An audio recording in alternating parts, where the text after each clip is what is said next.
Welcome to the Total Soccer Show and part 3 of our Premier League previews. On this episode, we've got promoted hopefuls Leeds, we've got defending champions Liverpool, their title rivals Man City, whatever Man United are these days, and another of the major players, although not necessarily in the transfer market, Newcastle United, all coming at you today. We'll be looking at where each team left off last season, their summer business, their manager and style of play, their key players, and of course, as you know and love, our patented Total Soccer Show, very specific predictions for each team. My name's Ryan Bailey, joining me today. Hi, Taylor Rockwell, how are you? I am doing well, my friend. How are you? A lovely introduction, and really well done, given that I'm assuming your wife is still at the DMV 24 hours later. That seems to be how it went. Yeah, the North Carolina DMV has some issues, I think, Taylor. I believe it was coming on 7 hours. She was there yesterday for services at the counter, which took less than 5 minutes. Fun. Awesome. Great. Who was serving her? Patty and Selma? Yeah. Yeah. It was one of those days where they like to move the line slowly. They call those weekdays. All right. But I'm excited to be here. I'm excited to talk Manchester City, and I mean that genuinely, even though I am a Manchester United fan, and the hope has crept back in. I don't feel good about it. I don't want that to be the case, but here we are with me thinking, maybe, just maybe, things could go well. Let's revisit that hope in mid-September, shall we, Taylor? I look forward to doing that. Joining us on this episode, it's Joe Lowry. Hi, Joe. How's it going? Hey, it's going well. Taylor, suppress, man. Suppress it. Shove it down. Shove it into that deep, dark corner inside of you and never open it again. At least don't open it yet. Like, just not yet. Just wait. There we go. All right. Well, you're going to look forward to talking about Manchester United and much more on this episode. Joining us to help us do that, we've got Liverpool correspondent Graham Ruthman. Hi, Graham. How's it going? Hello, Ryan Bailey. Yes, Liverpool correspondent, because I refuse to talk about Man City out of boycotting their away shirt, which we spoke about yesterday on the Patreon. Worst shirt I've ever seen in my life. The Man City third shirt this season. So the third kit. Yeah. Ryan missed this one. Ryan, the third one is gray with, it's meant to have like water drops on it, I think, to represent cloudy gray Manchester, but then it's also got like neon yellow green sort of accents to it. It's an interesting choice they've made. Yeah, they have had. Go on, Ryan. I was going to say they've had some stinkers before, didn't they? Have that one that was kind of the colour of like a stained mattress. Was that last year or the year before? Yeah, there's one every season. One every season. I like to think that they are, it's like preemptive self-punishment to try and get out of the 115 charges. If they have 115 terrible Puma shirts, then maybe the Premier League will let them away with it. Puma just don't have any sort of like medium chill, do they? It's either we're going to go very basic and just do like Puma, Man City. Like, you remember those kits that were just so basic and just had the lettering on them? So bad. Swing the other direction with a giant swing with crazy colors and a crazy aesthetic. Nothing in between. Wonderful stuff. Well, you can hear about our opinions on Premier League kits on our bonus feed, as Graham outlined. Patreon.com/Total Soccer Show is how you get there. Bonus episodes, bonus video, and access to our Discord server. It's a real Premier League theme this week on the bonus feed, including that kit chat. And we've got some predictions coming up. We're going to predict our top fives, our relegation candidates, our top scorers, all that jazz. Come to the bonus feed. Do join us there. Patreon.com/Total Soccer Show. Please and a thank you. But for now, it's time to crack on with our Premier League previews. We're going to go to Mr. Joe Lowry, who's going to tell us all about the Champo Champs, Leeds United. How's it going to go for them this season, Joe? Probably bad, but we can talk more about that later. I do want to celebrate them for a moment first. They were Champo Champs last year, first in the league, promoted to the Premier League on their second try after finishing third the previous year and losing in the playoff final to Southampton, so they are back. They were the most dominant attacking team in the championship last year. They led in expected goals and chances created, goals scored. I mean, all these things, right? Brendan Aronson bagged 9 goals last year, which I think gives you some context of like how much firepower there was in this team. In general, they were wildly dominant this past year. I want to paint the picture. They had an expected goal differential of plus 59 in the league. Okay, so that's a top line number. Maybe that doesn't mean a lot to you. Let's drop down. The next closest team was Burnley at plus 18. For reference, that is double the gap, between PSG's expected goal differential and the next best team in Liga. We talk about how Liga is a one-horse race. The Champo last year was way more than that. The Champo was like, a quarter of a horse? I don't know, however you want to go about that. I don't really know if that works, but they were amazingly dominant, like historically so, in the league last year. Still surviving in the Premier League is really hard as a newly promoted team, especially this year. So I am not all that optimistic. This could be, in my mind, the third year in a row where it's been right back down for all three promoted teams. Now, what have Leeds done this summer? Well, I think they have in some ways positioned themselves to be the team, and they already were coming up from the Champo, with the best odds to stay up. You look at the betting odds, and that is true. So this is not a season where we write them off. Absolutely not. But it is going to be difficult. They've added a number of players. They haven't lost a lot, which could be an encouraging step for this Leeds team. Junior Firpo has left for Betis, Ryan's favorite Barcelona player of all time. Manor Solomon, who put up 22 non-penalty goal contributions in the attacking line last year, had his loan from Tottenham expire. He's got interest. Leeds have interest in him, according to reports, although Tottenham have interest in him from other clubs as well. So I don't know what's going to happen yet with Manor Solomon. Leeds are in this weird spot, like a lot of other non-top-tier clubs, where they're waiting for the big boys to do their business so that they can then get in and figure out what on earth is going on in the market. That's generally how these things go, and they are in the waiting game at the moment. A lot of incomings for Leeds, as you would expect for a team trying to survive this year. In the attack, Dominic Calvert-Lewin is on his way to sign as a free agent. Up top, Lucas Nemecha, as well, coming in from Wolfsburg on a free, 26-year-old, had shown promise for Wolfsburg and then has been injured a ton the last few years. Jack Harrison's back after his loan to Everton. Looking a little bit deeper down the field, Sean Longstaff is brought in from Newcastle in central midfield for 14 million euros. Anton Stock from Hoffenheim coming in for 20 million euros, a 25-year-old who started 29 Bundesliga games last season. Jakob Biol from Udinese is coming in for 18 million euros, 26-year-old center back. He was a starter last year for that mid-table Serie A team. Gabriel Gunbensson, 7 million euro left back coming in from Lille. He's the replacement for Firpo on that side.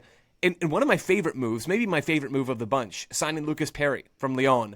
And the cycle in goal for Lyon was Lucas Perry out, Matt Turner in, because that's what John Textor wanted, and now it's Matt Turner out to New England, and Lyon are going other directions. Lucas Perry was excellent last year for Lyon, 27-year-old Brazilian goalkeeper. He's been really good at both Botafogo and Lyon, saving 17 goals more than expected over the last two seasons. That's one in Brazil's top flight and one in France's top flight. More on him later. I think he's going to be a really key X-factor sort of type for this team. I do still expect a little bit more business for Leeds. I think they'd like to add a little bit more on the attack, so they are a team worth watching between now and the end of the transfer window. Manager, Daniel Farke, a name that we know quite well, not just from the Premier League, but also from trying to steer promoted teams to survival in the Premier League. 48-year-old German manager who yo-yoed with Norwich a few years ago. He's coached in Russia, left because of the war, last year at Gladbach, then took over Leeds ahead of that 23-24 season. Now he's back in the Premier League. Tactically, what do we expect from Leeds? Well, they were the most ball-dominant team of the championship last year. They were great at everything, right? You look at the numbers, pressing, possessing, creating chances, denying chances. They were elite. But we've seen teams who've gone from controlling games in the Champo come up and just be completely unable to do that at all in the Premier League. Burnley, Vincent Kompany. It happens basically with every promoted team. And it's happened with... Thank you, Ryan. You're the only one. Really, I mean, it's shocking at the end of the day. We've seen this kind of thing with Farke before as well. He won promotion with Norwich in 2019. They had 58% possession that year. Then in the Premier League the following season, they dropped below 50% of the ball and finished dead last in the table. The exact same thing happened with Farke in the next promotion cycle, and he didn't last the season with Norwich. So I don't really think we should read a lot into Leeds' numbers from last season. This year I would expect a good amount of direct play, aka a lot of direct play. A lot of mid-block, some low block. Occasionally they will control the ball. I could see them controlling the ball against a team like Brentford or a team like Bournemouth or some of the other teams that are coming up through the promotion last season in the championship.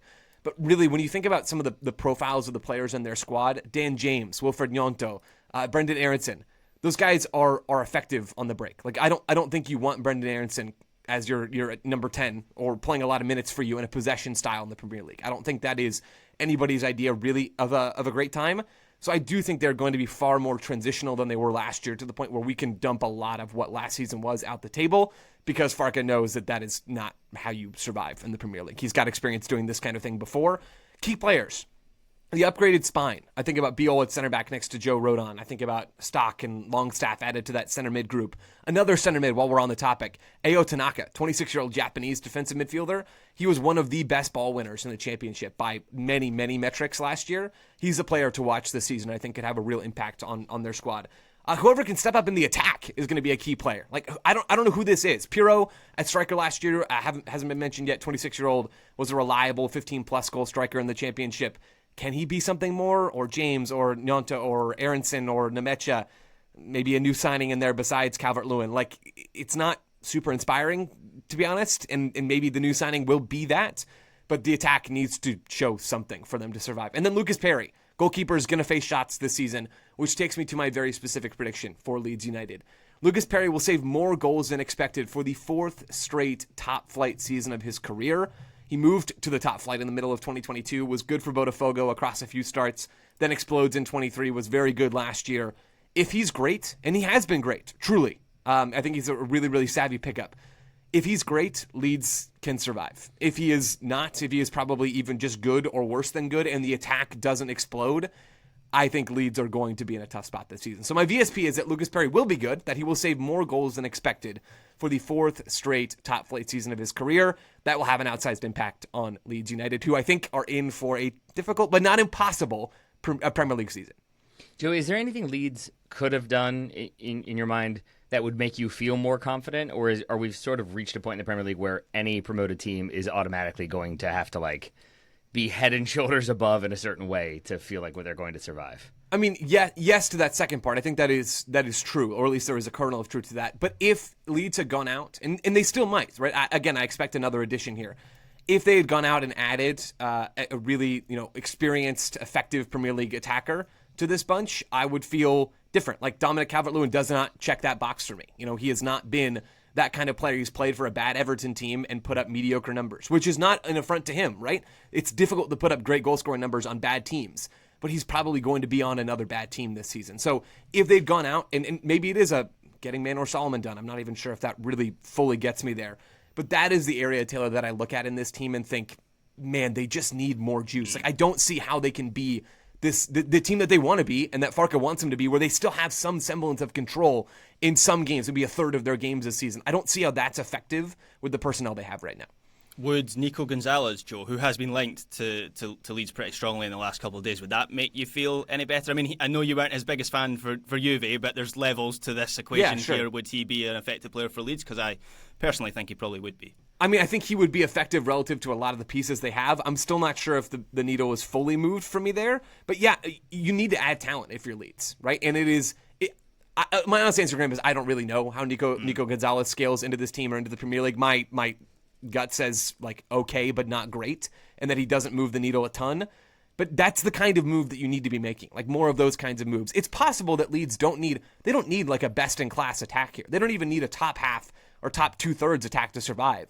They just need to be better than a handful of other teams, because I do think they will have some of the stability through the midfield and through the back line to do, and in goal as well, I talked about with Perry, to be a solid defensive team. I'm just a little bit worried about what their upside is on the other end. But that might matter less than I think if their defensive play is really good. Joe, of the 3 promoted teams, can you make a case for Leeds having the best chance to stay up? Absolutely. They've done a decent amount of work in the window already. I mean, they've done a lot of work in the window already, even if it lacks some pop. And they were by far the best of those 3 teams coming up from the championship last year, with a lot of players that are sticking around. I don't really even think you have to squint to make a convincing case. I think they are pretty clearly the team of the 3 coming up that has the best chance to survive, or at least they are not the worst. I think we can all agree that's Burnley. And between that fact and the fact that there are some teams that were hovering around in the mid-table, even lower mid-table last year, who don't look like they're in awesome positions, and we've talked about a lot of those teams already. We'll talk about some more later on tomorrow's episode. Yeah, I think they've got not just a shot to be better than the other, but also a shot to survive, even if it's not a great one. Very nice. Thank you very much, Joe Lowry. That is Leeds. We're going to take a quick break. When we come back, B Block's got Liverpool and Manchester City. Maybe a champion coming up after this break. Join us then. Total Soccer Show, welcome back to our Premier League previews. Defending champions Liverpool are up next. Graham Ruthven, you're going to tell us all about them. They've spent some money. They're looking pretty good to defend that title. How are you feeling? Yeah, a lot of people's favourites to successfully defend their title, given how the summer has gone for them. A quick recap on what happened last season. So yes, as you say, Ryan, Liverpool won the title, and they were dominant in the title race, which is to say, there wasn't really a title race last season. Liverpool had a fast start with Arne Slot as their new manager. They won 11 of their first 13 league games, and they never looked back, really. They were effectively champions by about February. It was a bit more disappointing in other competitions. They lost to PSG in the Champions League, which wasn't exactly an embarrassment given PSG went on to win the whole thing. But after finishing top of the league phase, it was disappointing to go out in the first knockout round. They lost to Newcastle in the final of the Carabao Cup, pretty convincingly, as I remember that game as well. They then suffered the biggest cup set in the FA Cup last season to Plymouth Argyle. So while there was a point in the season when it appeared Liverpool maybe would do a sweep, that they were strong enough to do that, that didn't happen. They did kind of fade in the final third of the season. But nonetheless, they were the best team in England. They won the Premier League title. And I think that mattered to a lot of Liverpool fans because the last time they won it, which obviously ended that, 30-year wait for a title, was in COVID times. And so fans for the first time were allowed into Anfield. They had that parade around Liverpool as well. So I think that mattered a lot to fans. Since then, it has been a notable summer for Liverpool in a tragic sense, unfortunately. So I'll start with the sad passing of Diogo Jota, which is still something that, just speaking, I'm not even a Liverpool fan here, but just is kind of difficult to comprehend and feels weird that we just sort of all move on from that. And I do think that is something that will have a big impact on his former teammates and friends in that dressing room. And I think it's something that we should be mindful of heading into this season. We don't know how that's going to affect the people, not just the players within that dressing room. And Liverpool, they'll be playing with Forever 20 embroidered on their shirts this season. They've also retired Jota's number 20 jersey. So, unfortunately, that whole tragic episode kind of casts a shadow over the whole season, no matter what happens. In the transfer window, it has been blockbuster stuff for Liverpool, who have done a lot more than I was expecting them to. They moved quickly to get Jeremy Frimpong in as their replacement for Alexander-Arnold, although he's a very, very different sort of right-back. They also signed Milos Kerkez from Bournemouth to be the long-term successor to Andy Robertson, sad face, at left-back. Then Liverpool broke the Premier League transfer record to sign Florian Wirtz when he had the pick of Europe's biggest clubs. Bayern wanted him, City wanted him, Real Madrid wanted him. So it was a real statement of intent, not only for Liverpool to break the Premier League transfer record, but to convince him that he's they're the perfect place for him to go to at this point in his career. They then followed that up by signing Hugo Ekitike from Eintracht Frankfurt. And again, there was a real race to sign him because Newcastle in particular were interested. And then to really rub salt into Newcastle's wounds, Liverpool are now going hard for Alexander Isak, which would almost certainly be another Premier League record signing. 150 million is the talk. And of course, Isak is one of the best centre forwards in the world, so that would be a huge addition. I do have some questions over how all of those pieces fit together, and there is a world where Liverpool essentially have 5 new starters this season, which, as good as those players are and as good as they were last season, is a lot for them to integrate all at once. But that's fine for Chelsea, right, Graham, to do that kind of thing? Chelsea seem to. That's a quiet summer for Chelsea, quite frankly. Only 5 new starters. But yeah, Liverpool have a squad full of so many options. Even if they don't get Isak, they still have so many options across the pitch. And this is Slot's second season in charge. I think it's fair to say his first season went pretty well. He took over pretty seamlessly from Jurgen Klopp. Didn't do all that much to change the style of play in a macro sense. Liverpool are still one of the best quick transition teams in the world. They still play with speed and intensity, both in and out of possession.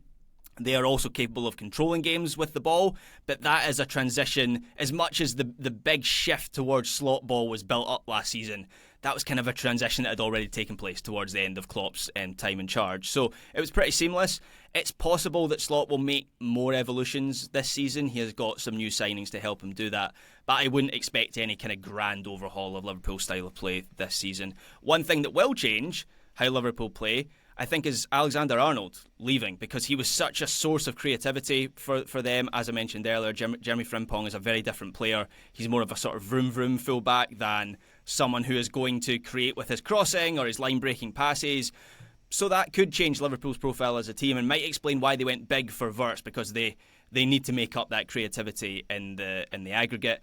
In terms of key players, I mean, listeners and you guys will know them already because they're all superstars. There's this guy called Mohamed Salah, the Premier League's top scorer last season with 29 goals. Continues to be one of the most reliable attackers in the division, even as he gets well into his 30s now. We all know what he wants to do. He wants to come inside off the right wing to get a shot away. He is the 2025 Arjen Robben, and that everyone knows what he wants to do. Stopping him is an entirely different matter. And of course, there was the contract saga last season, but he ultimately signed a new two-year deal, which was great news for Liverpool. Virgil van Dijk was the other key player who signed a new contract to stay beyond the end of last season. He is still the central pillar of Liverpool's defence. Quite a bit of chat at the moment that Liverpool are going to go for Mark Guéhi. Even if he arrives, I don't think that changes Van Dijk's status within this team.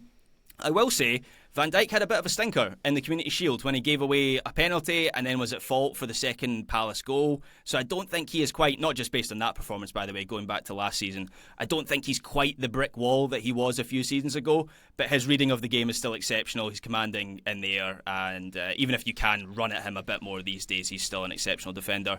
The centre of midfield was a revelation for Slot last season in the way that he remoulded McAllister and Ryan Gravenberch. Gravenberch in particular, I don't think anyone, well, I'll speak for myself, I didn't see him becoming this deep-lying, pace-setting, all-round midfielder in the way that he was for Liverpool last season. And then ahead of those two, I think most people expect Florian Wirtz to be used as normally a number 10, but with the freedom to drift out to the left as he did for Leverkusen, so he'll be a key player for this team. And then some other players, Alisson Becker, he is arguably the best goalkeeper in the world right now. Oh, by the way, Liverpool have added, that outstanding goalkeeper from the Euros a couple of years ago, Mamardashvili. They signed him last summer, sent him on loan to Valencia. He's now back, so yeah, even in the sub-goalkeeper spot, Liverpool are looking pretty strong this season. Ekitike, he is currently the starting centre-forward, heading to the other side of the pitch. We'll see how long that lasts. If Alexander Isak arrives, maybe he gets shifted out to the left wing. Luis Diaz has left to go to Bayern Munich. So does that mean Cody Gakpo is the guaranteed starter on the left side? Is Ekitike going to play there? I'm interested to see what Slot and Liverpool have in mind for that area. But as I say, it's a team that has options all over the pitch in every area. And that brings me to my VSP, which is that Liverpool will be in the top 5 for dribbles per 90 minutes this season. They were only 10th for dribbles in the Premier League last season, but they brought in Florian Wirtz, who was the Bundesliga's most prolific dribbler, and Ekitike was second in the Bundesliga last season. Add in Jeremy Frimpong and Milos Kerkez, both of whom also like a dribble, and I think Liverpool are going to become a much more dribbly team this season. So top 5 for dribbles in the league. That's what Does it's that all change about, how they really. play? Not the title race, just the dribble race. That's what I mean. Dribbles and nutmegs, that's what I play for. I love it. So, Graham, does the dribbly boys factor change dramatically the style and how they play, do you think? Or does it change the outcome? Not really. I mean, I do have questions over just the chemistry of that attack, that midfield into the attack. When you lay it out as it's going to be a double pivot of Gravenberch and McAllister, and then they're going to have, let's just say they get Isak, which I think will probably put my cards on the table here. I think that will happen. KFC? They're going to have Salah, Isak, Ekitike, Florian Wirtz to fit into that attack, and I'm really interested to see how that happens without them essentially becoming Messi era PSG. And you would think that Liverpool are smarter than that, but as I mentioned, I think last week I saw Grace Robertson posting, who's an excellent Substack writer. She was posting is anyone questioning what Liverpool are doing this summer? Because it does feel very un-Liverpool-like. So I don't know whether the dribbliness is going to change in itself, change their effectiveness, Ryan, but I do have questions about the balance of that attack. But I had questions about their midfield last season, and that worked out pretty well. It's interesting, Graham. Oh, sorry, Taylor. I was just going to say, it's interesting. You mentioned Messi era PSG. I don't really think that's on the table for Liverpool much at all, frankly, because not in terms of the pressing. Right, that's the key differentiator to make there. I think I understand what you're saying. They are tilted to the attack more so than I think anybody expected them to be after this summer transfer window. But they will get pressing from Wirtz and from even if Isak comes in, they'll get pressing from all of these players, and that will help. The concern I think is how the attack fits together in the literal attack. Although I'm less worried about that as I am just about the defense and the overall balance of the team. So I don't know. I just wanted to delineate that because I think Messi PSG presents a very specific picture of a lot of dudes walking around. And I don't think that's what we're going to see. No, I think we could see some chaos, maybe more so than Liverpool would have had last season. But yeah, how the balance fits together, I think, Graham, that point you're getting at, I'm totally with. Yeah, and it's something that maybe I'm focusing on the top of the team because that's the sexiest part, right? But then that feeds all the way through their lineup. So then the balance in the midfield, you've got 2 players in there. Are they going to be exposed? I even have questions about, Jeremy Frimpong, as good as he is, didn't play as a right back for Bayer Leverkusen. He's a right wing back, and he is a very right wing back, if that makes any sense. So having him on the right, and then Kerkez, who likes to get forward and who was a bit of a weakness in terms of the space he was leaving. He was a bit of a weakness against Crystal Palace at the weekend. So yeah, the balance of this team is. I'm very interested to see how it all works out. Yeah, very good. It does feel like so many of the title contender teams have like reinforced with an idea of if we have injuries, now we'll have plenty of cover, and then they run into that problem of like, are you almost hoping for injuries at this point? Because you've got a lot of people sitting on the bench waiting to play, and maybe some discontent brews up. So maybe they just start forcing injuries really quickly, and then it all works out. Bold strategy. Bold. There you go. I like it. A lot of people waiting to play, also applying to another team we're talking about in this episode, I would suggest, Taylor. Anyway, we'll get to them later. Thank you very much, Graham, for the Liverpool chat. We'll move now to Manchester City and Mr. Taylor Rockwell's assessment thereof. Are they not the team that you were just alluding to? They're a local team to them, I would suggest, but maybe them too. Salford City. The Salford City, that's right. right. Nailed it. So, Taylor, the title race last year, no one really predicted Liverpool would be in it, and obviously they took it by storm. I think it's fair to say. Is anyone really suggesting that Man City are nailed on for the title this season? I think we've got a really good title race and some really good candidates, but can you make the case that they are going to storm this season and run away with it? Not run away with it. I think there's a good argument that they could end up with the title. I think, honestly, Graham just made a very compelling argument with some of the uncertainty around how this Liverpool team fits together. I'm assuming they will. I'm assuming they will score plenty of goals. But I think my concern with City after doing this preview, after doing the research for it, rather, was that they had a lot still to kind of figure out as the season kicks off and basically will need to figure it out very quickly, with an assumption that Liverpool and Arsenal had less to figure out. And now it feels like Arsenal maybe are the team with the least to figure out. I think, if I'm right, with all of their signings, they've only really added 2 starters, and they were in necessary areas of the pitch where they needed people to come in and start. So it feels like maybe Arsenal do have a bit of an advantage, but I think we should definitely not count out Manchester City, not least because they're coached by Pep Guardiola. And a stat that I saw that blew my mind, he has been a top-flight manager for 16 seasons. He has won the league title 12 times. He has won the league title 75% of the time that he has been a manager. That is insane. The only manager who has a higher win percentage in terms of games won versus games played, not even just titles, is Pep Guardiola. He wins 76% of the games he plays. So he has won 75% of the titles in his career. He also wins 76% of the games. That's no small feat. And so that's what makes it kind of hard for me to say, like, nah, they're not going to win the title this year. It's because, like, if they go 2 years without winning the title, it's very un-Pep. It's a very un-Pep team. I think the way you could spin it if they don't end up winning it is that this is more or less a rebuild after what happened last season. To quickly run through that, because I imagine City supporters are tired of hearing this narrative, they finished third, 13 points behind Liverpool, second best for goals scored in the league at 72, but that's still like 20-something behind their previous marks. They slightly overperformed XG and expected goals against, but 5 more losses than Liverpool or Arsenal is a very un-Pep team. They weren't even kind of able to pull out draws along the way or turning draws into wins. And from October 30th to December 26th, that's 13 games across all competitions with only 1 win. They start with a loss to Spurs in the League Cup. There's a draw and 2 losses in the Champions League along the way, and then there's 1 win, 6 losses, and 2 draws in the Premier League. So that is the time when the wheels truly come off. Not surprisingly, it coincides with that injury to Rodri that keeps him out for the majority of the season. He is such an incredibly important player for the City team, and he remains one. And he also remains on the bench, having gotten a groin injury, I believe, in the Club World Cup. Pep came out this week or last and said basically that he probably won't be back until after the September international window. So that does leave a bit of a question mark for Manchester City. But it was not just a rough season for Rodri. It was a rough season for Phil Foden. Fell off a cliff in terms of his production. He goes from 19 goals and 8 assists in 2023-2024 to 7 goals and 2 assists last year. And that is pretty in keeping with most of the team. Erling Haaland has a much less productive campaign. Jack Grealish certainly does. He doesn't play there anymore. That's how unproductive he was. Oscar Bob, who felt like he was about to break through and become a starter for them, breaks his leg and is out for most of the campaign. And so it ends up feeling like a City team that struggled to find consistency, struggled to kind of deal with some of the notable injuries, but then just looked a little bit older, looked a little bit slower, looked like they had fewer ideas. I talked about this with the Arsenal preview, that basically City had the lion's share of possession in almost every single game.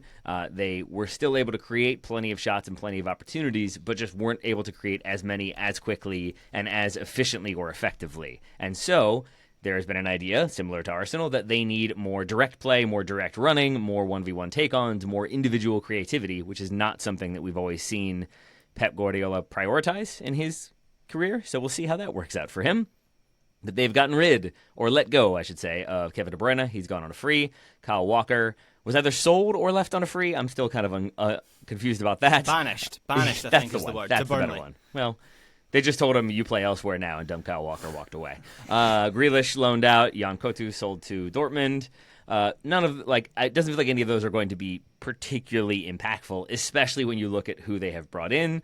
They've brought in Thierry Reinders, the Dutch midfielder from AC Milan. Ryan Aït-Nouri comes in from Wolves. They have an actual left back, Manchester City. I don't know what to make of it. Not even just a center back, but an actual left back. They bring in James Trafford, who they previously employed and then sold and then brought back for even more money. I don't know if he will end up being the starter. More on that later. And then being City, they bring in Sverre Naipan, an 18-year-old Norwegian central midfielder from Rosenborg, who I'm assuming will play for them at some point or maybe be sold for. They brought him in for £13 million. He's meant to be the business. I don't think they're selling him. I think that he's a bit of like an Odegaard wonder kid. Everyone wanted him, so I'm excited to see if he gets any minutes this season. I agree with you. It's just a weird thing with City, where they do sign and bring through young players who are all very good, some of whom end up breaking through, some of whom now play for Chelsea. So it's an odd one with kind of what they do with some of their signings. I kind of completely forgot that Pedro Porro played for Manchester City a while back, then was sold for a loss, and then was sold for 4 times the amount they sold him for back to Spurs from Sporting. So a little bit of strange business. But the best business of all for Manchester City is the introduction of French right winger, 21-year-old Ryan Cherki from Lyon for £31.5 million. My goodness, am I excited about him. I watched Lewis Dunk's chest pass compilation. I mentioned that previously. I watched a compilation of just Cherki's first touch, of how much how good he is at controlling long diagonals, balls over the top. He kind of brings them down like a wide receiver would over the shoulder. How good he is using that first touch to attack space, but also control in tight areas. I think he's going to be incredible. I'm so excited to watch him play for this Manchester City team. I think he is going to be exceptional, and I will come back to him when I get to my specific prediction. But I think it's also going to be a very interesting season for Pep Guardiola, and I mean that in a good way, because we see him kind of having to evolve. For as dominant as they were in so many different categories, and I can run through, but it will end up being just a lot of stats. But basically, they topped the league or were near the top of the league in every single attacking statistic, but that didn't translate to as many goals, and it certainly didn't translate to as many wins. And so there's an idea that they needed to change things up a little bit.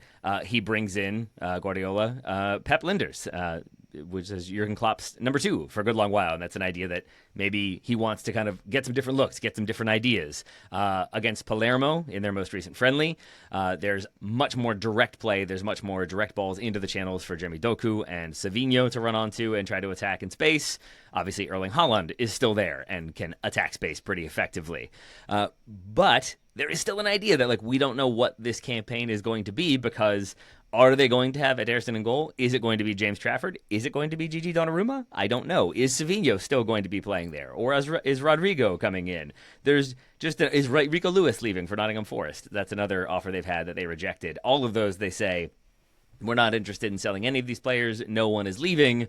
But then also they keep being linked with other players, and it feels a little bit confusing. And so I don't really know, are they done building? Do they need to add more? If they add more, does that make them better right away? Or is this a team that needs to kind of find some consistency over the course of the season? And that's where, Ryan, I go back to, I don't know if they are title contenders, but I think if they are within touching distance, this is not my specific prediction, it's just a prediction. If they're within touching distance or top of the table around Christmas, I think they win the league.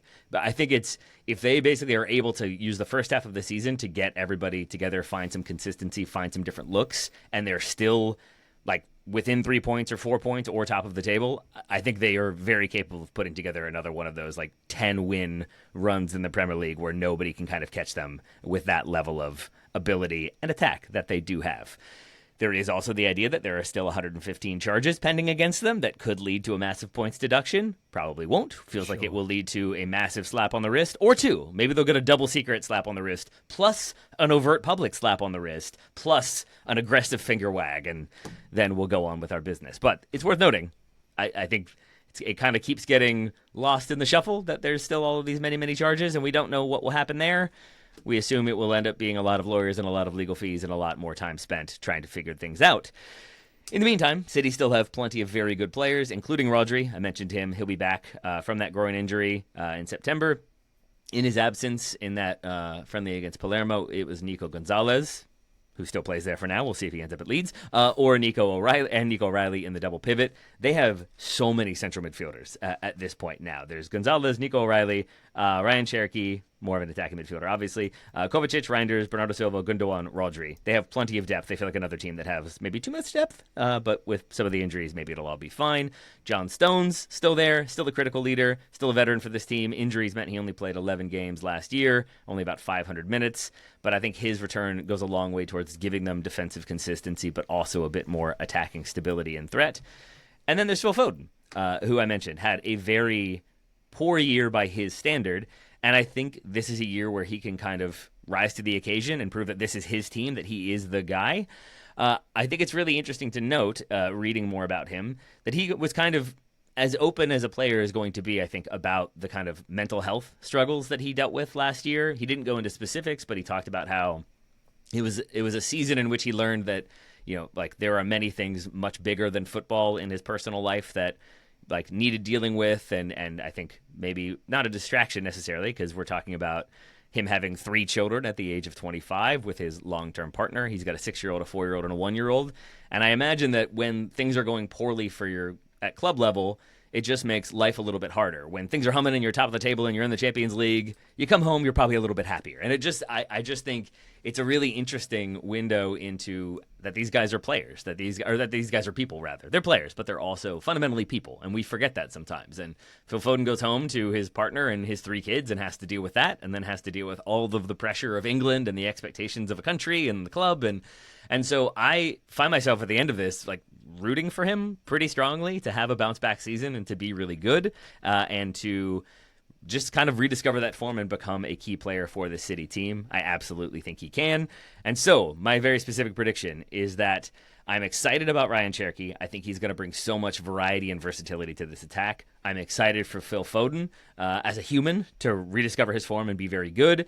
I think they will combine for at least 18 assists on the year. That would mirror the form from when City won the league in 2023-2024. Kevin De Bruyne got 10 assists that year. Phil Foden got 8 in a 96-goal season for Manchester City. Last season, De Bruyne had 7, Foden had 2. So basically, I think instead of De Bruyne, you've got Cherokee coming in, and I think they're going to double that number from 9 to 18. And I'm very excited for this Manchester City team because I didn't even mention Erling Haaland, really. But he had a down year. I expect him to be quite good. I have him as my Golden Boot winner. Spoiler alert. A down year, he still scored 40 goals or something like that. That is a down year for him, to be fair. Like when you look at his league form, it's like, only the 22 goals, down from 27 and 36. But then you look at all competitions, and it's like 40 or something. It was a fine year for him, but down year by his standard. Yeah, that's just what he does. I agree with you, Taylor. I think Foden is going to have a better year this year because of the way, if we think back to the Club World Cup, when I know they crash out in that game against Al Hilal, but broadly speaking, I was very impressed with Man City, and they looked much more like a Pep Guardiola team again. And one of the things they were doing was they were pushing, because they've now got an actual fullback in the team, they were pushing Aït-Nouri really high, and so what that was doing was then pushing the sort of wide attackers in field, and I thought Doku was really good, and I thought Foden was really good in those games where he wants to get into like the half spaces and on the turn, and getting him into those areas of the pitch feels like how you unlock him again. So there are some aspects of City that I feel really good about. There are other aspects where I just feel like there's inconsistencies in their approach, and I don't know whether that is down to Pep Guardiola, to his credit, has always been someone to try and reinvent himself. He went a little bit more direct in the last couple seasons. It feels like now he's trying to roll that back a little bit. So I don't know whether the inconsistencies come from that process or something like Hugo Viana being in his first summer as the new sporting director at Manchester City. There's not the Pep Guardiola, cheeky boy Begiristain union anymore that existed for such a long time and was so successful. It's now a different union. It's now Viana calling the shots. And I just look at things like, you mentioned the goalkeeper situation, Taylor, with Ederson potentially leaving to Turkey or Saudi Arabia or somewhere else. Apparently, and this has accelerated over the last couple of days, the goalkeeper that Man City have spoken to and want as a replacement isn't James Trafford. Yeah. It's Donnarumma, who has been ostracised at PSG because he's not very good at playing with his feet. So putting him in a Pep Guardiola team doesn't really make a whole lot of sense to me. And even Ryan Cherki, who I think is like a baller, and I'm so excited to see him play for Man City. He's also, there's elements of his game that are un-Pep Guardiola. Like, he kind of reminds me a little bit of someone like Andre Arshavin or someone, where like I don't know whether we're going to get full court pressing out of him or like full level intensity out of him, and that's kind of what makes him fun. Will we get as excellent of a blog as we got from Andre Arshavin? If we get that, then we're fine. He was one of the most fun players. Joe, was that slightly before your time? Definitely. The 90s, right? The 90s? The 90s, yeah. It was the 90s. Yeah. Joe, he answered everything with a practicality that was incredible. So, like, he would get a question from a 9-year-old about, like, can I be a professional footballer one day? And his response would be, I don't know, I've never seen you play. No cushioning the blow at all. He's not a big yes and guy, is what I'm Not getting. really, no. Okay, understood. But like, do you get what I'm saying with that comparison? Yeah. Arshavin was someone who would score 4 goals at Anfield, and you'd be like, wow, he's the best player in the world. But you put him into a functional team, and there was just something that was a little bit missing. So with Cherki, look, I could be made to look very, very stupid there. That first touch, though, Graham. It's so good. He's so fun, and I can't wait to watch him. But I need to see a little bit more to know where he fits in, not just in terms of his position, but also just in terms of his profile and spirit, I guess, into a Pep Guardiola team. So a topical reference for everyone, including Joe, would be the T-1000 from Terminator 2, the 90s? The Terminator that can morph into all of the different things, except for weapons. And in this case, I guess it would be a T-1000 that can morph into a Swiss Army knife. I think that is the final evolution of this particular Manchester City team under Pep Guardiola. I think all of the concerns you've mentioned, Graham, are valid and confusing to me. And I think what they speak to is I think Pep is going for a team that can have 3 different, like, kind of distinct looks based on opponent, based on what is needed in the moment. And I think that can be a slightly more defensive team that's focused on keeping a clean sheet and denying opportunities, but also clear-cut opportunities. And that's maybe where Donnarumma comes in as a more conventional shot stopper when you're playing Bayern Munich in the Champions League quarters or Barcelona in the semis, and you need someone who's just going to make sure that nothing goes in. You go for a more conventional goalkeeper.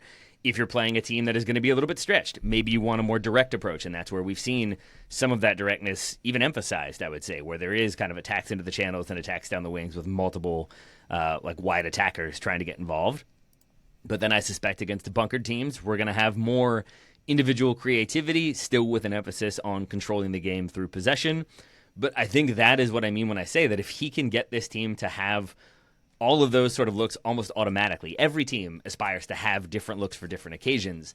But with Pep, there's such an intensity and focus that I picture a team that can, like, on a dime, change their entire approach based on what they've done in practice, what they've done in training, to be able to go from, okay, the direct approach was working, the defense is adjusted, now we're doing this. Okay, now they've adjusted to this, now we're doing that. And I think that level of fluidity and variety seems to be what he's going for. I don't know how quickly they can make that happen. Hence the idea that if they're in touching distance by December, I think it works out quite well for them. But it's an interesting gamble and an interesting time for Pep Guardiola and Manchester City. Yeah, I would agree with that, Taylor. I think they might be my favourites to win this season, but it does depend on one thing. And it might sound a bit simplistic to say, but over the Pep Guardiola Man City era, there's been one position and one player probably who's been the crux of everything, the Rodri position or the Fernandinho position before that, right? So it's once again, it's simplistic and there's a lot of added facets to this team. But does it come down this season ultimately to Rodri being fit? I thought this was a Scott Carson point. I thought you were building No. I think all 3 of us kind of narrowed our eyes, like, what are you doing here? No, I was what making joke are you about to make? I was trying to make an actual salient point. Yeah, no. In the defensive midfield position, that Rodri or the Fernandinho position, historically, when that player has been out, they've done badly. And that is a pretty strong. There's a strong correlation there. So how much of this season is about Rodri? A lot, in my opinion. I think that they have tried to do a lot in preseason and in the window to sort of strengthen and have different looks with different personnel. I don't think they've tried to just have a person who can deputize in his absence, which is the thing I thought they might do, which is why I thought they might go for somebody like Zubamendi, but they didn't. And so instead, I think we're going to see like Rodri by committee until he returns in September, but that's why they had the Nicos playing in the double pivot to kind of try to do a number of different things that he can do. But again, that's two players trying to do the job normally done by one. I think it's a very valid point, Ryan, that like in a way, like how goes Rodri goes the season, sort of. And I think getting him back and making sure that he stays fit, I think they will have lots of different ways of playing without him. And I think Pep will have spent a lot of time trying to figure out how to get this team to look just as good without him as with him. But it is still the big question mark for me heading into the season. Yeah, there we go. Thank you very much, Taylor. We take one more quick break. When we come back, I will tell you about Man United, and Joe is going to tell you about Newcastle. Join us then. Total Soccer Show, welcome back to our Premier League previews. We've come to the point where we're going to talk about Man United. Taylor, can we just sidebar just you and me for a second? Yeah. Are you sure you want me to do this in front of everybody? No. No. Are you sure? Yeah. Joe, no. Hey, Graham, yes. That's I all. wonder what they're talking about. You did Graham, should we you talk did about assign something me else? this just so you know that you want me to talk about last season. I know. Just so you know, right? Yeah. Is that okay? This was a mistake. It really was. Oh, I didn't sorry, think you it would guys be can this hear big us. of a mistake this quickly. I knew it would hurt. I didn't know it would hurt this bad. All right, here we go. Manchester United opening their Premier League campaign this Sunday. Home to Arsenal. Real season curtain opener. Loss. Unless it's not. We shall see. Lies. Yeah, maybe so. But it's a tough start, I'd say, Taylor, for Man United. Man City away in the fourth game, Chelsea at home the following week. Some big tests early doors. Sorry. This is the This tone is my with new which we're going to continue, is it? Yep. Okay. All right. I mean, here's the thing, though. Like, those won't be as frustrating as, like, Brentford at home, loss. like that type of thing was where maybe I started to lose my mind a little bit last season. I do, as I've said, I think they're going to be significantantly better than last year. Cue the joke about how they'd have to be or they'd be relegated. Yeah, cold take.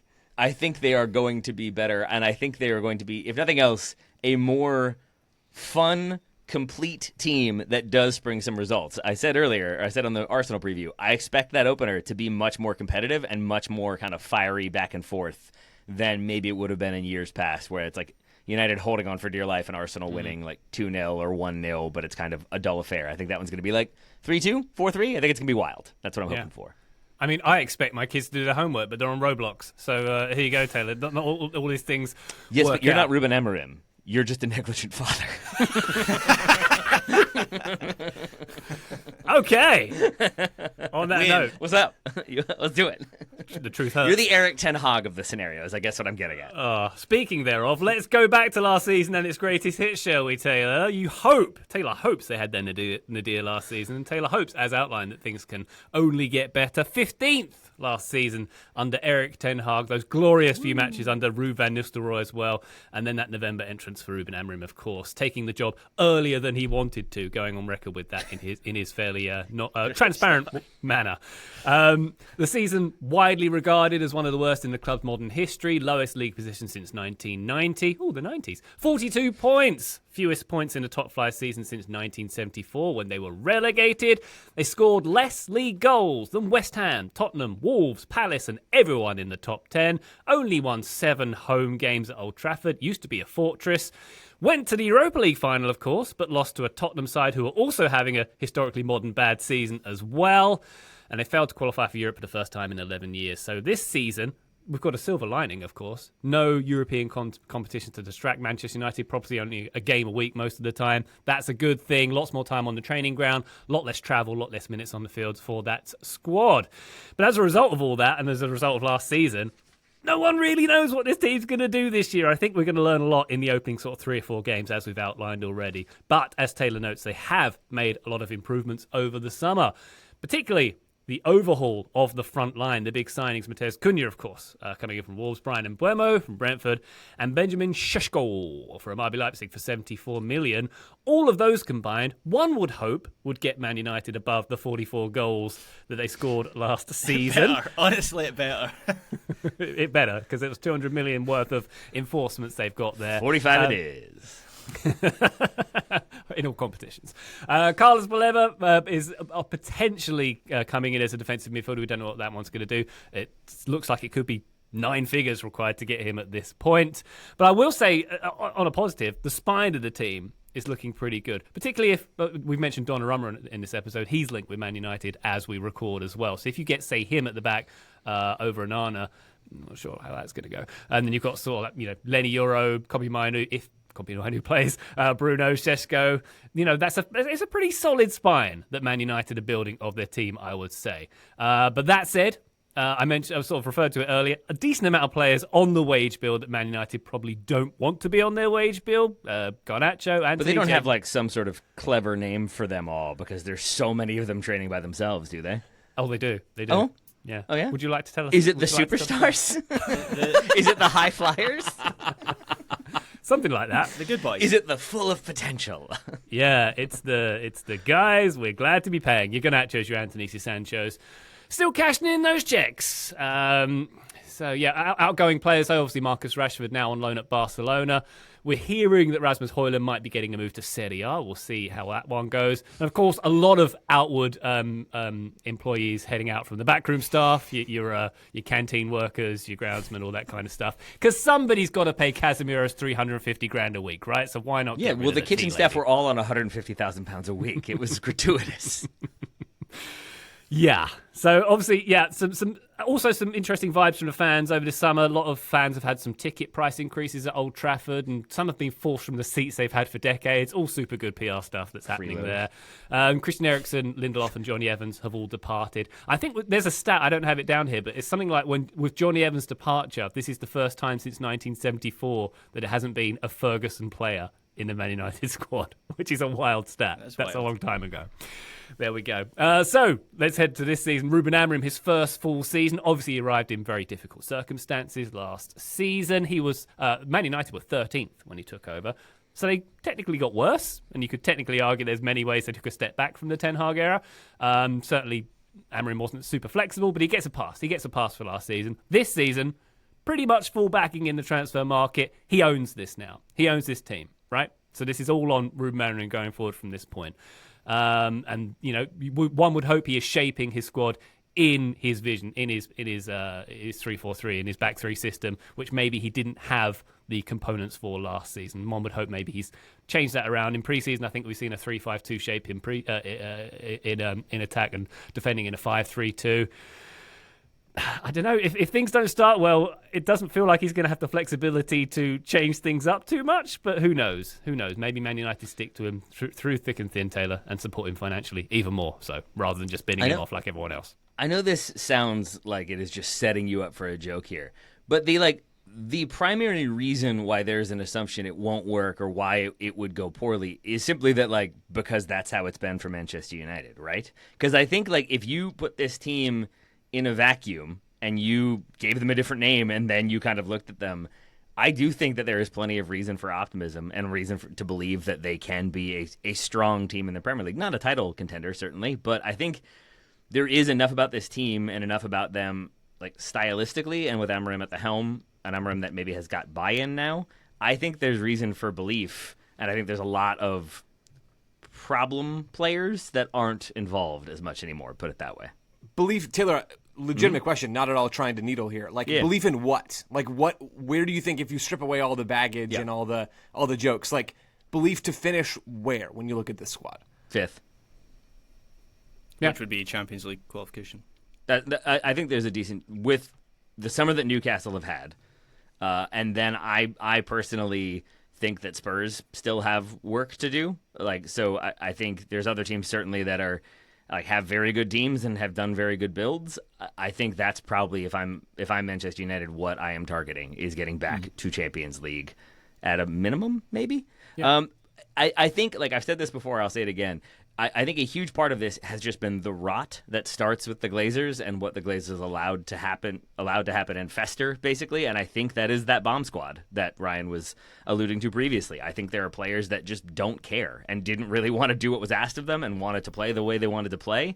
Jadon Sancho is the name among them. And it's worth noting, like, Erik ten Hag gave him like a month of like mental health recuperation time and covered for him in the media, and Jadon Sancho's still pretty ungrateful about that. And it's not like he has then gone elsewhere and been electric. Chelsea had to pay a fee to get out of their obligation to buy because they so did not want him as part of their team. Nobody seems to want him as part of their team except for Besiktas, whom he has thus far rejected. We'll see how long he does that.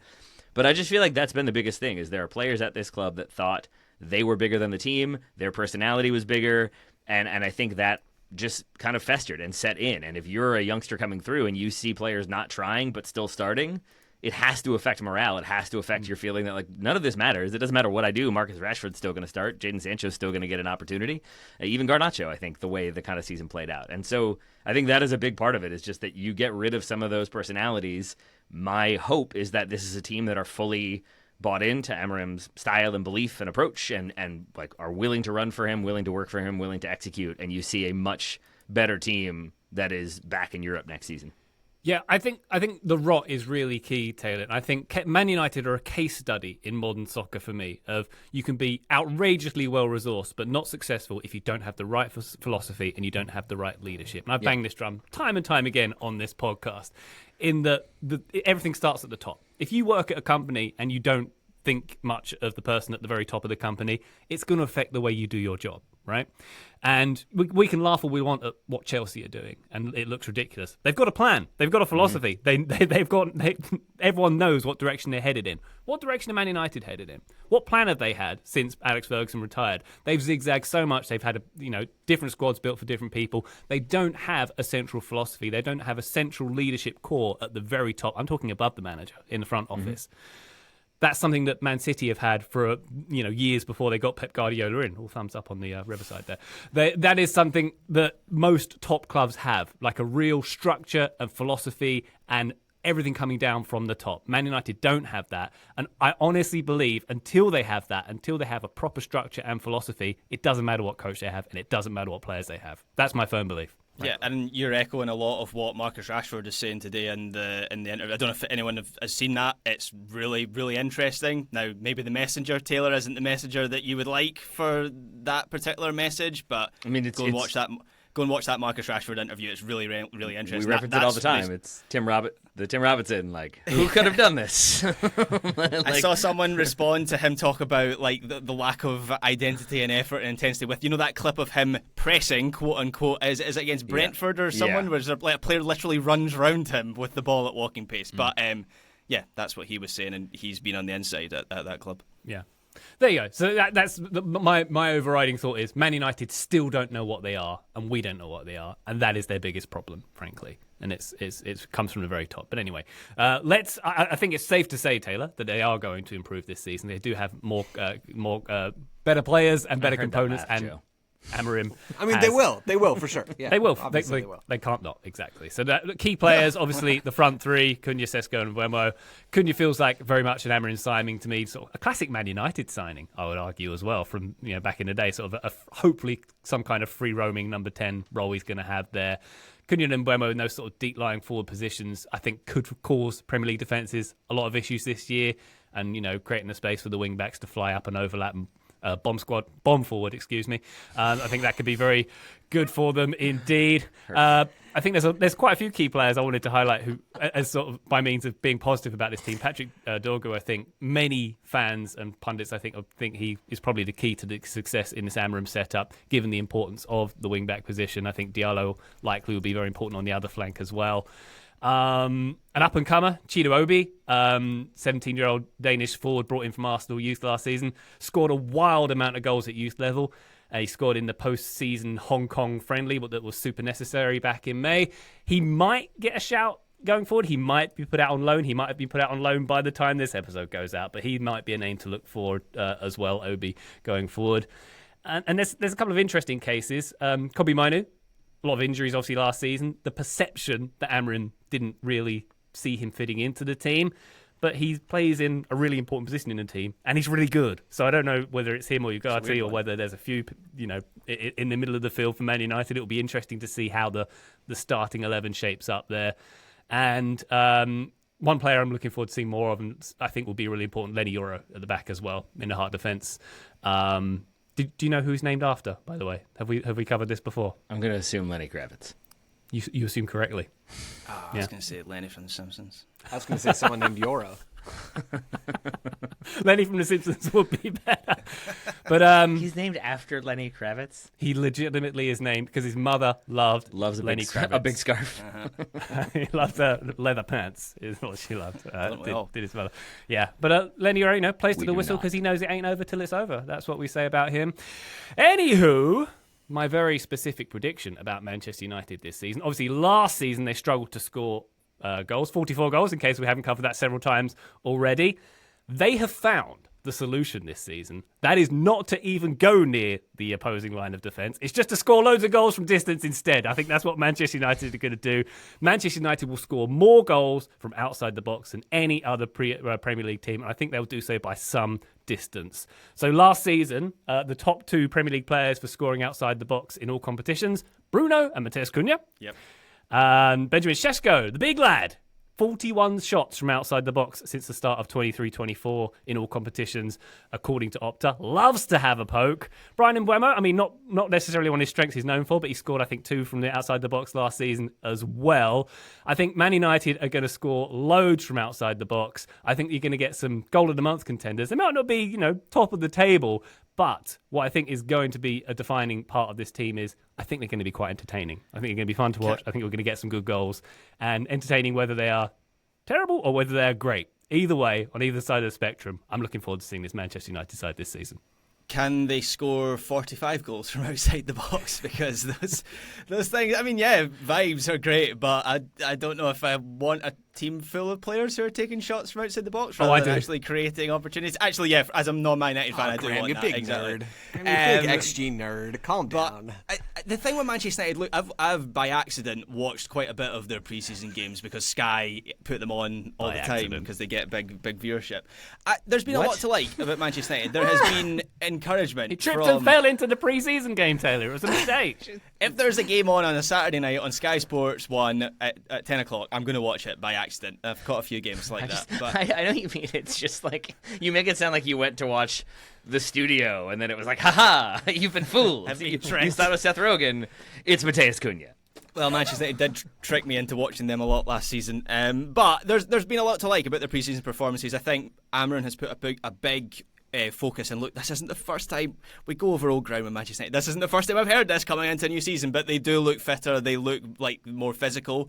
I just have a concern about that central midfield supporting that attack of Cunha and Mbeumo and Šeško, and then the wing backs as well. It feels like Manchester United don't have naturally outstanding wing backs for that position. Amram has been really rigid. He hasn't really shifted away from that, so it feels like they're an attacking player down a lot of the time, which maybe leads to some of the numbers that we saw last season. So if they were to go out and get, I don't want to put it on one player and say everything will be fine if they get this player, but if they were to get Carlos Baliba, who would bring that two-way physicality as the kind of midfielder that they need, all of a sudden I'd feel so much better about Manchester United, and I really could. Obviously things would need to come together pretty quickly.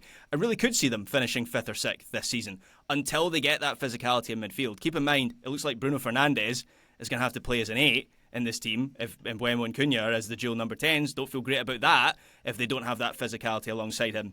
If they get that player, I predict a good season, a positive season. If they don't, I think they might have more troubles, to be honest.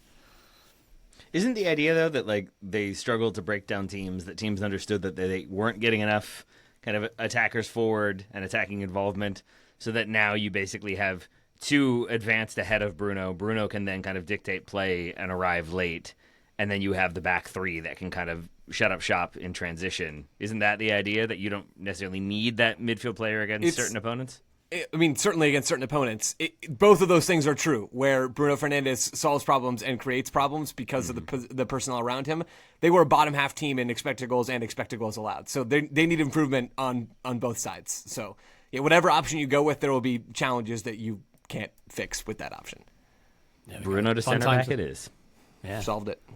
Just keep adding those pieces and not changing anything at the top of the organisation. Everything will be fine and dandy. Manchester United, everybody. One last team to go through on this episode. We are running long, but Joe Lowry, I'd love for you to tell us all about Newcastle United, the team that no one seems to want to sign for. Yeah, it's good that we're running long because it's not like there's been anything interesting happening for Newcastle this summer. They haven't been sort of involved in the story of the summer at all in any way. Let's look back before we look forward. What Newcastle did last season, they finished 5th in the table, qualified for the Champions League, expected goal differential was 5th. They were a very, very good team, not quite a great team, experienced team, the 4th oldest squad in the league at 27.4 years based off of average age weighted by minutes played. Standouts, Alexander Isak. I don't know if anybody's heard of this guy. I don't know if he certainly hasn't moved house recently or anything along those lines. He had 19 non-penalty goals last year, leading scorer. Glad he's going to be around next year. Anthony Gordon didn't have a good year, but Jacob Murphy added 20 non-penalty goal contributions. Harvey Barnes added another 13 over from the wing. Bruno Guimaraes was massive for them in central midfield. They were rattled by injuries and struggled a little bit during the first third or so of the season, as you do when you're injured. In the final 23 games of the season, though, only Liverpool earned more points than Newcastle. So they did finish very well and are a very, very strong team. They also won their first domestic trophy in 70 years last year, winning the Carabao Cup. Yay, against Liverpool. Take that, Liverpool. Ha! The TLDR on last season really was they did about what was expected at the end of the day. Can they do more? And that is the question that was supposed to be. The beginnings of that answer to that question were supposed to pop up this summer. And they just really haven't, or maybe they have in the way that Newcastle fans were hoping it wouldn't be answered. What's been going on this summer? Well, Newcastle have been in the news a ton, and not for all the reasons you'd want. If you're a Newcastle fan, there's a negative cloud at the moment hovering over them.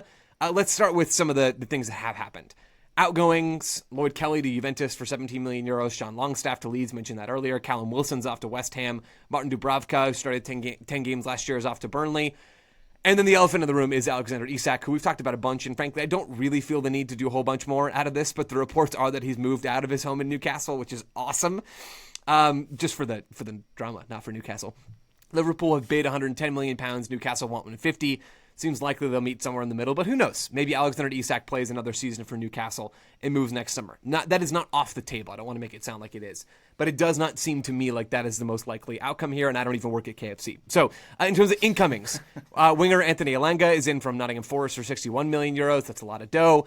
Aaron Ramsdale is in on loan from Southampton with a $5 million loan fee in goal. He'll compete for the starting job there. AC Milan center back Malik Diaw is done, 35 million euro fee, according to reports. They're also reportedly nearing a deal, or at least getting closer, to signing Aston Villa's Jacob Ramsey. Will be another option in central midfield, can flex a little bit wider as well. I like Ramsey. I think he'll be a really, really good addition to this team.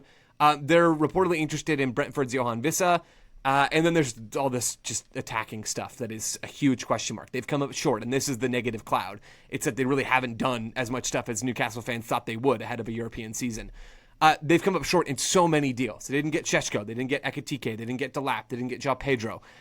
There's been turnover in the front office, as Graham has talked about recently, and it's been messy. This whole thing's been messy. There's no sporting director still for this club. So where they go is a question mark. There reportedly some interest in Samu from Porto. Nicholas Jackson, I referenced earlier on this week, could be an option for them.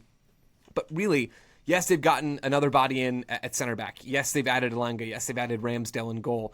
Jacob Ramsey. I mean, they've made some savvy additions, but a lot of this has been replacing bodies that have gone out as well, right? You're really net even at center back. You're not really gaining a ton other than maybe Ramsey in midfield and whatever additions are still to come. That they haven't amassed a ton of depth this summer and haven't landed any true stars or really players that project to be that in this team with Champions League coming down the pipeline is a big concern for Newcastle. Manager and style of play. Manager Eddie Howe, we know him well, 47-year-old British coach. He's been at Newcastle since 2021. I'm a big fan of Eddie Howe. Quite adaptable. He's proven to be over his time at Newcastle. He got big club results last year in Newcastle. When you think about them finishing 5th in the table, that's big club territory, but didn't necessarily play like you think of many big clubs playing. They're not ball dominant in the same way. They were 9th in the league in possession, 10 full percentage points behind first place Manchester City. They were not a hyper-controlling kind of team, but Newcastle are efficient with the ball. They trend towards being direct. They're 34%, according to Opta, their passes went forward last year, well above any of the teams that finished above them, like any of the other big clubs that you're thinking about. They were more direct than those teams. I'm curious to see how much Newcastle press this year. Eddie Howe's gone from being hyper-aggressive defensively, where pressing really was a key part of their identity, to being much more measured in that phase because of injuries and fixture congestion. That's at least the second half of that pairing is back on the table this year. So I don't know what we're going to see from Newcastle intensity-wise.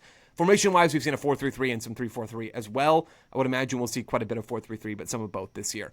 Key players, Isak, huge question mark. Bruno Guimaraes, all-action, rangy midfielder, really, really good player. He is like one of the best in the world at doing the break-up play stuff, but also crashing the box. 11 non-penalty goal contributions for him last season. Sandro Tonali changes games on the ball. Joelinton was excellent in that cup final win over Liverpool back in March, and has adapted into being a really valuable, deeper midfielder for them over the years, compared to his career in the past over in Germany. Lewis Hall, 20-year-old left back who can really change games getting up and down. I'm looking forward to watching him this season. My VSP for Newcastle is that once again, they'll finish above any of the other big teams. So City, Arsenal, Liverpool, Chelsea, you can even toss Man United in there if you want. In forward pass percentage, right? Their total share of forward passes. So if they had 100 passes and 35 of them go long, that would be 35%, right? I'm not sure where Spurs land on this under Thomas Frank, but of the big name Premier League clubs outside of Spurs, Newcastle are going to lead the charge in this way. They are not the same as all of the other big clubs, and I think that makes them a really interesting watch. They're trying to do things differently, and they've also in some ways had different results in the transfer market this summer. So I'm still quite bullish on Newcastle. I think their starting group and a little bit of their depth is excellent. I think they're absolutely on quality, good enough right now to stick back up in the 5th spot, even with some extra games on their schedule. But that step forward feels like it will elude Newcastle from where I sit right now, especially with everything that's happening over Isak and how many moves they've whiffed on so far this summer, and the questions about who's leading them in the sporting department. I have concerns. I think their floor is quite high. I think a worst possible outcome for Newcastle this year is 8th or so in the league, which would be a bad outcome. I also happen to think their ceiling is not where they'd want it to be. I don't think they have a ceiling to win the title. I think they could finish 3rd or 4th. I think that seems possible if they get the right deals over the line. But especially if Isak goes and you add extra games to the calendar, improvement on last year feels like it could be a lot to ask. There we go. All right. Any comments or questions on Newcastle before we close this one up, Graham? Just I didn't really see this summer coming for Newcastle, and then raises questions over, well, why have they been unable? I mean, the front office stuff, and it's not just the front office stuff. Darren Eales, the CEO, has essentially been looking for his own replacement for the last 10 months or whatever. So this is a club that you're not entirely sure who is at the wheel right now, and that has to be having an impact in the transfer market. But yeah, I felt quite bullish. We had a listener question, I think, at the start of the year about would Newcastle win a title in the next 10 years, and I think I might have been the only one that said yes. And towards the end of last season, I was feeling pretty good about that because I really did expect them to add some match-winning quality, some difference makers in the wide areas in particular, build around Isak. You've got Guimaraes, and that midfield unit in particular, I think, is one of the most formidable in the Premier League. There were games last year against high caliber opponents, high quality opponents. I think of that Carabao Cup final against Liverpool, where Newcastle midfield just absolutely ragdolled opponents with their physicality, with that three of Tonali, Joelinton, and Guimaraes. So there's a lot to like about this Newcastle team, but I agree with Joe. It just feels like they've not really done anything that's going to allow them to take that step forward. And if they lose Isak, who's just so key to what they do, stating the obvious, then it's more likely they're going to take a step backwards. Counterpoint, and I'm deliberately making a counterpoint, I think. I do wonder if there's an element of nobody believes in us about about Newcastle. And Newcastle, I think already the city maybe has a vibe of you guys don't believe in us, nobody wants us to succeed, playing with a chip, we have a chip on our shoulder, the team has a chip on its shoulder. And the way, I have dismissed Newcastle in terms of, finishing in the top 4 or top 5 because of the summer they've had and the perception of that summer. And I think there have been plenty of articles about, here's the starting 11 of players that Newcastle missed out on. And then the comments to those posts will usually be we weren't actually in for this guy, that was a rumor. And it is true that I think there's been a lot of ink spilled on players they didn't get that maybe they weren't truly in for. But it's a better narrative, and it's a kind of better way to get clicks is to point out how bad they've been and how many players they've missed out on. And in reality, in my mind at least, if you go with the story from Alexander Isak's camp, he told them last year he didn't want to play past this season, that he wanted this last year to be his last season. And so if you're trying to build a team and generate momentum and your star striker has already said, I want to leave, can you build that consistency? Can you build that chemistry? I don't know. Maybe if you have a team that's fully bought in, backs against the wall, a feeling of like dismissal from the general public and the media, maybe they hit the ground running, and maybe there is a bit more spirit to this Newcastle team than we're going to give them credit for. And that's kind of been the case for Eddie Howe the entire time he's been at Newcastle. So maybe this is just more of the same for him. Yeah, and if you look at the X's and O's of their starting lineup, I think there's a question over the goalkeeper. Admittedly, Nick Pope was injured for a lot of last season. I'm not Aaron Ramsdale's biggest fan, but if you look forward from there, Lewis Hall took a huge step forward last season, as Joe mentioned. Sven Botman, fitness is his issue, but when he is fit, I do genuinely think he's one of the best central defenders in the Premier League. Dan Burn, 2 of the 3 so far have problems. That's not making me feel Dan great. Dan Burn, okay, more positive now. Dan Burn is someone that I've doubted for basically the entirety of his Newcastle career. I'm done doubting Dan Burn. Like every time I watch him, he is pretty much exceptional. Even for England, I thought he was exceptional. They brought in Malik Chow from AC Milan, who I think is a good addition.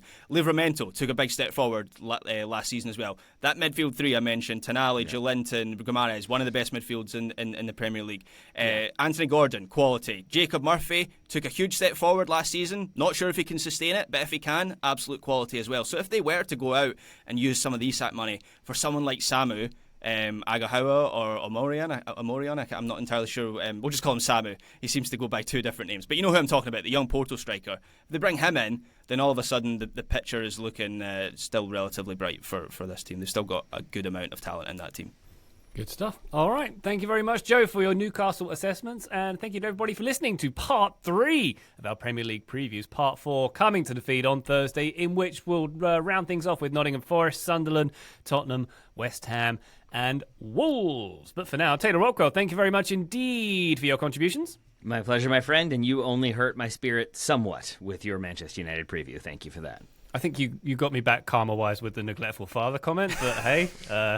it's all relative, I suppose. If the shoe fits, Ryan. Joe Lowry, thank you very much, sir. Thanks, Ryan. Graham Ruthen, a pleasure as always. Thank you very much. Thank you, Ryan Bailey. Listener, thank you again for joining us. We'll be back on the feed with part 4 very shortly. But for now, bye.